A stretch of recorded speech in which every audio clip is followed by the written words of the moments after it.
கல்யாணத்துக்கு அப்புறம் லவ் பண்ணீங்க? நீங்க கல்யாணத்துக்கு முன்னாடி லவ் பண்ணீங்க, அதுக்கப்புறம் உங்களுக்கு கல்யாணம் ஆயிடுச்சு. கல்யாணம் 2 குழந்தை, அதுக்கப்புறம் தான் லவ் பண்ணுங்களா. Welcome to Sasi media. இன்னைக்கு வீடியோவில் விஜய் அவர்களை பத்தி நிறைய மீம்ஸுகள் வர ஆரம்பிச்சிருச்சு. உங்க அப்பா ஒரு பொம்பளை வச்சுங்கிறா. அதாவது பெத்த பிள்ளைங்களையே பாத்துக்க தெரியாத நீ எப்படி வந்து நாட்டை காப்பாத்துவ அப்படிங்கிற மாதிரி விஜய் ரசிகர்களே விஜயை அடிக்க ஆரம்பிக்கிட்டாங்க. அதுக்கப்புறம் பெண்கள் நிறைய பேரை வந்து அவர் குற்றம் சொல்றாங்க.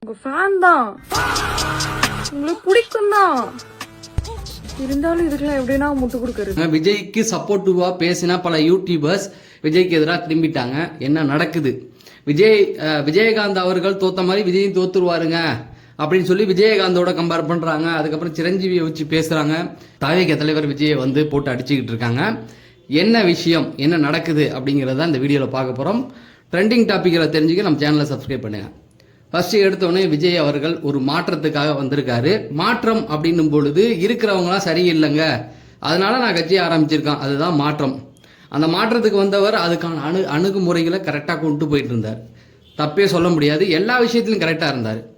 கரூர்ல நடந்த அந்த இஷ்யூக்கு கூட விஜய்க்கு ஆதரவாக தான் நிறைய பேர் நின்றாங்க. காரணம், விஜய் மேல தப்பு இல்ல, அரசியல் எதிரிகள் அவரை பழி வாங்கினாங்க. கரூர் இஷ்யூல கூட விஜய்க்கு சப்போர்ட்டிவா அவ்வளவு பேர் இருந்தாங்க. அதனாலதான் திமுகவை தான் போட்டு பொழந்து எடுத்தாங்க. நிறைய பேர் பார்த்துருக்கலாம் சோசியல் மீடியாலலாம்.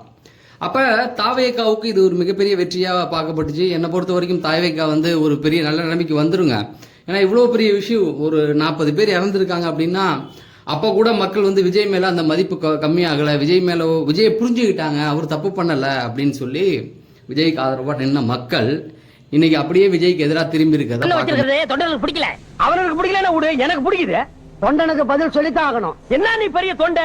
இது காரணம் ஒண்ணுதான், பர்சனல் வாழ்க்கையில விட்டுட்டாரு. முதல்ல எடுத்த உடனே எங்க அந்த பிரச்சனை, அவங்க மனைவி கொடுத்த அந்த மனு வெளியில வந்ததே தப்பு தான். ஏன்னா இந்த மாதிரி மனுக்கள் வந்து வெளியில வந்தது அப்படின்னா இதுல ஏதோ அரசியல் இருக்குங்க அப்படிங்கிற மாதிரி சொன்னாங்க. அதுக்கப்புறம் தாவேகா தொண்டர்கள் எல்லாம் திமுகவை பிடிச்சி அடிக்க ஆரம்பிச்சாங்க. இந்த நேரத்தில் வெளியில வந்திருக்குன்னா அதுக்கு திமுக தான் காரணம் அப்படின்னு. அதெல்லாம் ஒன்றும் இல்லை, அவங்க ஒய்ஃபை போட்ட மனு தான் காரணம். அவங்க மனைவி ஏதோ ஒரு சில விஷயங்களால பாதிக்கப்பட்டிருக்காங்க, அதை வந்து சொல்லியிருக்காங்க. அவர் கேட்கல, திரும்ப சொல்லியும் அவர் கேட்காதனால தான் இந்த ஒரு முடிவை எடுத்திருக்காங்க. அப்ப தாவேகா அவர்கள் வந்து அண்ணனுக்கு ஒண்ணுன்னா அண்ணியே அடிப்போம்னு சொல்லி சில பேர் வந்து சங்கீதா அவர்களை வந்து விமர்சனம் பண்ணதையும் பார்க்க முடியுது. அவங்க வெறித்தனமான கட்சி தொண்டர்கள், பதவியில இருக்கவங்க தலைவனை ஆதரிச்சு தான் ஆகணும், அதை பெருசா எடுத்துக்க மாட்டாங்க. பொதுமக்களுடைய பார்வையில் எப்படி பார்க்கப்பட்டது? கட்டின பொண்டாட்டிய காப்பாத்த வக்கில்ல, நாட்டை காப்பாத்த கட்சி ஆரம்பிச்சு வந்துட்ட நீ. அப்படிங்கும்போது சமீபத்துல வந்து தஞ்சாவூர்ல ஒரு மீட்டிங், விஜயை பார்க்க கூட்டம். ஏன்னா விஜய் அவர்கள் இப்ப சுற்றுப்பயணம் பண்றாரு இல்லையா, எல்லாமே முதல் தடவை சுற்றுப்பயணம் பண்றாரு. அவர் எந்த ஊருக்கும் இப்ப 2வது தடவை போகல. ஏன்னா விஜய் மாதிரியான ஒரு நடிகனை பார்க்க கூட்டம் கூடும். இதை சில அரசியல் விமர்சனங்கள் எதோட பாக்குறாங்கன்னா சிரஞ்சீவியோட ஒத்து பாக்குறாங்க. ஏன் சிரஞ்சீவியோட ஒரு விஜய் அவர்களை பாக்குறாங்க அப்படின்னா, சிரஞ்சீவியோடைய முதல் மாநாடு கிட்டத்தட்ட இதுல நடந்தது, திருப்பதியில, தெலுங்குல. அவருடைய முதல் மாநாட்டுக்கு கிட்டத்தட்ட ஒரு 15 லட்சம் 20 லட்சம் பேருக்கு மேல வந்துட்டாங்க. அவர் எதிர்பார்த்தது வெறும் 5 லட்சம் பேர் தான். பிரஜா ராஜ்யம் அப்படின்னு ஒரு கட்சி ஆரம்பிக்கிறாரு. அதாவது 5 லட்சம் பேரை எதிர்பார்த்த சிரஞ்சீவிக்கு அங்க மிகப்பெரிய ஆச்சரியம் என்னன்னா 20 லட்சம் ரசிகர் கூடிட்டான். அதாவது இதுவரைக்கும் ஒரு அரசியல் கட்சியோட இவ்வளவு பேர் வந்து முதல் மாநாட்டில் கலந்துக்கிட்டாங்க அப்படிங்கிறது அவ்வளவு பெரிய விஷயம். திருப்பதியில் அந்த எலெக்ஷன் பாத்தீங்கன்னா 9 மாதத்துக்கு முன்னாடி தான் கட்சி ஆரம்பிக்கிறார். எலெக்ஷனுக்கு முன்னாடி 9 மாசத்துக்கு அப்புறம் ஆரம்பிச்சதுக்கு அப்புறமேட்டுக்கு போற இடம்லாம் கூட்டம், மக்கள் வலியுறாங்க, எந்த பக்கம் போனாலும் கூட்டம். என்ன சொன்னாங்கன்னா சிரஞ்சீவி ஆட்சியை பிடிச்சிருவாங்கன்னு. நீங்க வேணா தெலுங்கு இந்த அரசியல் வரலாறு எடுத்து பாருங்களேன், எங்க போனாலும் அவர் ஜெயிச்சிருவாருன்ட்டாங்க. கடைசியில் 15 தொகுதியை மட்டுமே அவரால் ஜெயிக்க முடிஞ்சது. அதுக்கப்புறம் கட்சியை தூக்கி போட்டு காங்கிரஸ் சேர்ந்தவர் இப்போ வாஷ் அவுட் ஆகி வீட்டுக்கு போயிட்டார். விஜய் அவர்களையும் வந்து அப்படித்தான் சொல்லிட்டு இருக்காங்க. ஏன்னா மக்கள் கூட்டம் வருதுன்னா விஜய் மாதிரியான ஒரு நடிகனை பார்க்க கூட்டம் கூடும். அவர் ஒரு தற்கொலைன்னு எனக்கும் தெரியும். எலெக்ஷன் முடிகிற வரைக்கும் எல்லா மீடியாவும் அவரை பத்தியே வாய் வலிக்க பேசுவாங்க. கூட்டம் கூடலன்னு தான் ஆச்சரியப்படணும், அது ஓட்டா மாறுமா அப்படிங்கிறது தான். எதுக்கு அப்படின்னு பாத்தீங்கன்னா, விஜய் அவர்களை நேத்து வரைக்கும் எல்லாரும் கொண்டாடினவங்க இப்ப இறக்கி அடிக்க ஆரம்பிச்சிட்டாங்க. ஏன்னா அவங்க மனைவி வந்து இன்னொரு நடிகையோட தொடர்புட்டாங்க. அதை ஒன்று பேசி முடிச்சு விடணும், இல்லை அரசியலில் இன்னும் கொஞ்சம் நீட்டாக அதை கொண்டு போயிருக்கலாம். ஆனால் அவர் என்ன பண்ணிட்டாரு, சமீபத்தில் ஒரு கல்யாணம், கல்பாத்தி அகரம், அதாவது கோட் படம் எடுத்தாங்கல்ல, அவங்களுடைய தயாரிப்பு நிறுவனம் தான். அவங்க வீட்டு ஃபங்க்ஷனுக்கு வராரு. அவர் தனியாக தான் வந்தார் காரில், அதெல்லாம் சும்மா சொல்லக்கூடாது. காரில் தனியாக வந்தார். த்ரிஷாவும் அதே நேரத்தில் வராங்க வேற காரில். வந்துட்டு 2 பேரும் ஒன்றா ஃபோட்டோ எடுத்தால் தப்பு கிடையாது. போகும்போது ஒன்றா போயிருக்காங்க. ஸோ விஜய் அவர்களுக்கு தெரியாமல் இது நடக்குமா, த்ரிஷா அவங்களுக்கு தெரியாமல் வந்தாங்க அப்படின்னு சொல்லி 2 பேரும் வந்து ஃபோட்டோ எடுக்கும்போது கொஞ்சம் அவாய்ட் பண்ணியிருக்கலாம். ஏன்னா இந்த பிரச்சனை தான் போயிட்டு இருக்குதுன்னு தெரியும். அப்போ தெரிஞ்சு தான் விஜய் அவர்கள் பண்ணுறாரு. என்ன பண்ணிடுவாங்க நம்மள அப்படின்னு நல்லா யோசிச்சு பாருங்களேன்.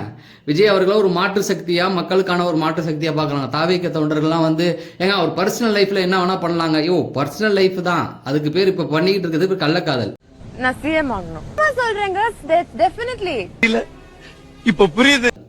ஒய்ஃபுக்கு வந்து விவாகரத்து கொடுத்துட்டு பண்ணாதான் அது சரி. ஒய்ஃப் இருக்கும்போது பண்ணா அதுக்கு பேரு அஃபேர், கள்ள தொடர்பு. அவர் அதை தான் பண்றாரு. இது யாருக்கு வலிச்சிச்சோ இல்லையோ, தாவேகா தொண்டர்கள் சில பேருக்கு வலிச்சிருச்சு. அவருடைய பிள்ளைங்களுக்கு வலிச்சிருக்கும் இல்லையா.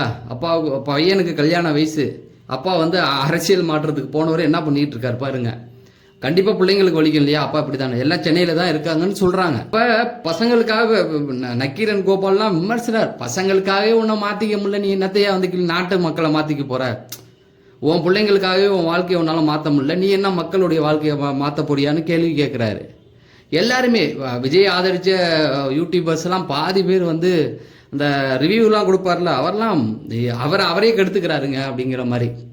ஸோ தாவேகா தொண்டர்கள் அவர் பர்சனல் லைஃப் பேசாதீங்க அப்படின்னு சொல்லி சிலர் வந்து கலைஞர் பண்ணலையா, எம்ஜிஆர் பண்ணலையா, அதை தானேயா அப்படின்னீங்க. அவங்க தப்புன்னு சொல்லி தான் தாவேகா வந்து உருவாயிருக்கு. இந்த கட்சிகள் தப்பு பண்றாங்க, அதை நாங்கள் சரி பண்றதுக்கு தான் வந்திருக்கோம்னு சொல்லி மாற்றத்துக்கு வந்தவர் அதை பண்ணலாமா அப்படிங்கிற மாதிரி கேள்விகள், சகட்டு மேனிக்கு மீம்ஸு, விஜயை போட்டு விரட்டி அடிச்சுக்கிட்டு இருக்காங்க. ஆனால் அவர் அதை பற்றி கவலைப்படாம த்ரிஷா கூட்டு வந்துகிட்டு இருக்காரு. தக் லைஃப் கதை மாதிரி போயிட்டு இருக்கு. த்ரிஷாவை எவன் வச்சுக்கிறதுங்கிறது தான் கதையே. அந்த மாதிரி தான் இன்னமும் போயிட்டு இருக்கு. ஸோ விஜய் அவர்கள் என்னை பொறுத்த வரைக்கும் விஜய் நமக்கு எதிரி கிடையாது. ஆனால் தமிழ்நாடு அரசியலில் ஒரு மாற்றத்தை எதிர்பார்க்குறவன் தான். ஏன்னா ஒரு 40-50 வருஷமா திமுக மட்டுமே வந்துகிட்டு இருக்கு. ஒரு மாற்றம் வரணும். ஏன்னா நார்த்தும் சவுத்தும் வந்து சுதந்திரத்துக்கு முன்னாடி நார்த்து வந்து பெஸ்ட்டாக இருந்தது, சவுத்து தான் போராக இருந்தது. ஏன் சுதந்திரத்துக்கு அப்புறம் வந்து நார்த்து பெஸ்ட்டாக வந்துச்சு, சவுத்து பெஸ்ட்டாக வந்ததுன்னா இங்கே புது கட்சிகள் வர பயந்து நல்லது செஞ்சாங்க. எங்க அடுத்த வாட்டி அவன் வந்துருவானோன்ட்டு இவன் நல்லது செய்ய ஆரம்பிச்சான். இப்படி மாறி நல்லது செய்ய ஆரம்பிச்சு நார்த்தை விட இப்போ சவுத்து பெஸ்ட் ஆயிடுச்சு. நார்த்தில் அந்த 2 கட்சி தான், காங்கிரஸ் பிஜேபி. அதனால தான் அப்படியே மோசமாக இருக்காங்க. சரி, தமிழ்நாடை பொறுத்த வரைக்கும் இப்பயும் திமுக அதிமுக அப்படி தானே போயிட்டு இருக்கு. அதுலேருந்து ஒரு மாற்றம் வரணுமே அப்படின்னு சொல்லி விஜய் அவர்களை நினைச்சிருக்கும் போது அவர் வந்து இவ்வளோ துணிகரமா இவ்வளோ இதா அந்த ஒரு நம்பிக்கை அப்படிங்கிறது இப்ப தாவேகா தொண்டர்கள் விட்டு கொடுக்க முடியாது. கட்சிக்காரன் எப்படி விட்டு கொடுப்பான்? நான் புகழ்ந்து பேசிதான் ஆகும். ஜென்ரல் ஆடியன்ஸோடைய மனசு இது லைட்டா எங்கேயோ. இது நல்லா யோசிச்சு பாருங்க. சோசியல் மீடியாவில் விஜய்க்கு ஆதரவா பேசுறவனே கொஞ்சம் அப்படியே ஜகா வாங்கி நிக்கிறாங்க. ஏன் அப்படின்னா அவர் செய்யறது தப்பு அப்படிங்கிறது நமக்கே தெரியுது. அதை அவர் பண்ணாம இருந்திருக்கலாமே. த்ரிஷாவை கூப்பிட்டு சுத்துறதா இப்ப வேலை? கல்யாணத்துக்கு நீங்க போகாமலே இருக்கலாமே, இப்ப எதுக்கு போய் தான் ஆகணுமான்னு? அது இந்த மாதிரி ஒண்ணு நடந்தா பிரச்சனை ஆகணும் விஜய் அவர்களுக்கு தெரியும். அவருடைய பசங்களையும் நினைக்கல. தாவேகா தொண்டர் சிலர்லாம் பதில் சொல்ல முடியல, அந்த அளவுக்கு போட்டு கேள்வியா கேட்கறாங்க. சீமானுடைய வாழ்க்கை முடிஞ்சதே அந்த ஒரு விஷயம் தான். நல்லா வந்துகிட்டு இருந்தாரு. அந்த ஒரு பேரு விஜயலட்சுமின்னு போட்டாங்க. இன்ன வரைக்கும் அதுக்கு வந்து கை கட்டி பதில் சொல்றாரு. விஜய்க்கு பிரச்சனை இல்லை, பிரஸ் சந்திக்க மாட்டாரு. ஆனா தொண்டர்கள் சந்திச்சு தானே ஆகணும். விஜயகாந்த் அவர்கள் எதுக்காக வந்து ஆட்சியை பிடிக்கல அப்படிங்கிறதுக்கு கடைசியா ஒரே ஒரு உதாரணம் மட்டும் சொல்றேன். விஜயகாந்த் மேல மக்கள் நிறைய நம்பிக்கை வச்சிருந்தாங்க. எப்ப வந்து அவர் குடிகாரன் சொன்னதுக்கு அப்புறமும் அவர் தெரிஞ்சு வந்து எல்லா மேடையிலும் குடிச்சிட்டு வந்து வளரிட்டு இருந்தாரு. அங்கதான் மக்களுக்கு வந்து ஒரு நம்பிக்கை போச்சு. ஆகா எடா இவ்வளவு நம்பணும், கடைசியில இப்படிதான் வந்து வளரிக்கிட்டு இருக்கிறாருன்ட்டு தான் மக்கள் நல கூட்டணியில் அவள் இருக்கும்போது ஓட்டு விழல. மக்களுக்கு நம்பிக்கை, புதுசா வரவங்க மேல நம்பிக்கை வைப்போம், அதை காப்பாத்திக்கிறது அவங்க கடமை. அதை வந்து அவங்களால காப்பாத்திக்க முடியல. விஜய் சார் அவர்கள் புரிஞ்சுக்கணும், இது தேவையில்லாத விஷயம். இதுல த்ரிஷாவை கூட்டு சுத்துறதுக்கு பதிலாக வேற எங்கேயாவது வேற ஏதாவது விஷயங்கள் பண்ணலாம் அப்படிங்கிறதா என்னுடைய கருத்து. உங்களுடைய கருத்து சொல்லுங்க. விஜய் செய்யறது தப்புன்னு எனக்கு தோணுது. உங்களுக்கும் இதே விஷயம் தோணுனா இந்த வீடியோ லைக் பண்ணிட்டு சேனலை சப்ஸ்கிரைப் பண்ணுங்க அப்படிங்கறத சொல்லி நான் விடைபெறேன். நன்றி, வணக்கம்.